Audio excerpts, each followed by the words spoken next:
It's over for Real Madrid. There's no magical Bernabeu comeback this time, they're out, and they deserve to be. And if we're being honest, out of all the Champions League quarter-final matches, Arsenal were the most deserving team to progress. Over 2 legs, 90 minutes in London and 90 minutes in Madrid, Arsenal were dominant. At no point across either match could you say, Real Madrid were the better team. It just never happened. Yes, Real Madrid may have had more possession and more shots, but let's not confuse that with quality. How many clear-cut chances did they actually create? Be honest, can you name 5 moments across both legs where Madrid truly deserved to score? Not just random shots from outside the box, real, high-quality opportunities. You can't. Even the one goal they scored came off a gift from Saliba. Without that error, they'd have gone 2 full matches without scoring. Now, let's make something clear, no one is saying Real Madrid are a bad club. But this version of Real Madrid? They're not good. In fact, they suck. And no, this isn't all on Ancelotti. He put out the players everyone wanted, Mbappe, Vinicius Jr., Bellingham, Rodrigo. They were all out there.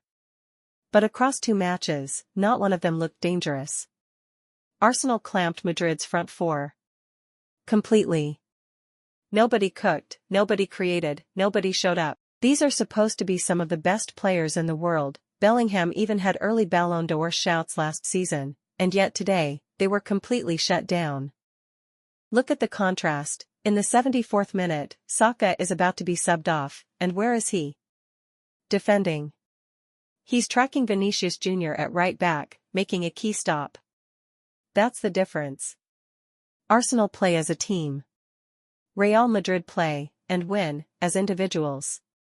When Madrid succeed, it's because someone pulls off a moment of brilliance. When Arsenal succeed, it's a collective effort. You'll never catch Vinicius or Mbappe defending like Saka. Maybe Rodrigo occasionally tracks back, but as a team? Real Madrid just don't function the same way. And that's what kills Bellingham's game. Last season, he had the freedom to be creative, to push forward, to dictate. Now, he's caught in no man's land, having to pass wide to Mbappe and Vini hugging the same left side, then cover the massive gaps they leave behind. He can't thrive like this. It's tactical chaos. Let's talk tactics.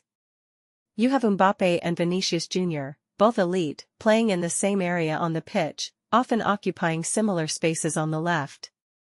There's no real number 9. Mbappe could play there, but he's constantly drifting left.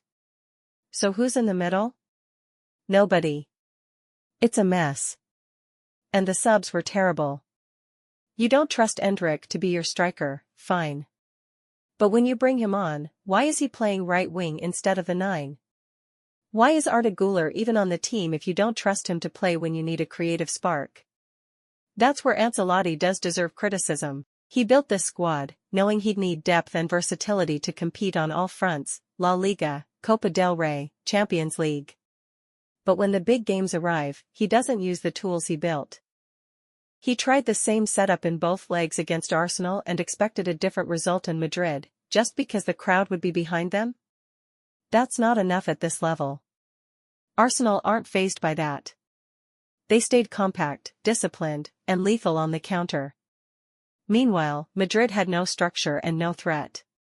Let's be honest, when have we ever looked at this Madrid attack and said, wow, they look like a real attacking force? Even in previous rounds, they scraped by. They beat Atletico on penalties. He tried the same setup in both legs against Arsenal and expected a different result in Madrid, just because the crowd would be behind them? That's not enough at this level. Arsenal aren't fazed by that. They stayed compact, disciplined, and lethal on the counter. Meanwhile, Madrid had no structure and no threat. Let's be honest, when have we ever looked at this Madrid attack and said, wow, they look like a real attacking force? Even in previous rounds, they scraped by. They beat Atletico on penalties.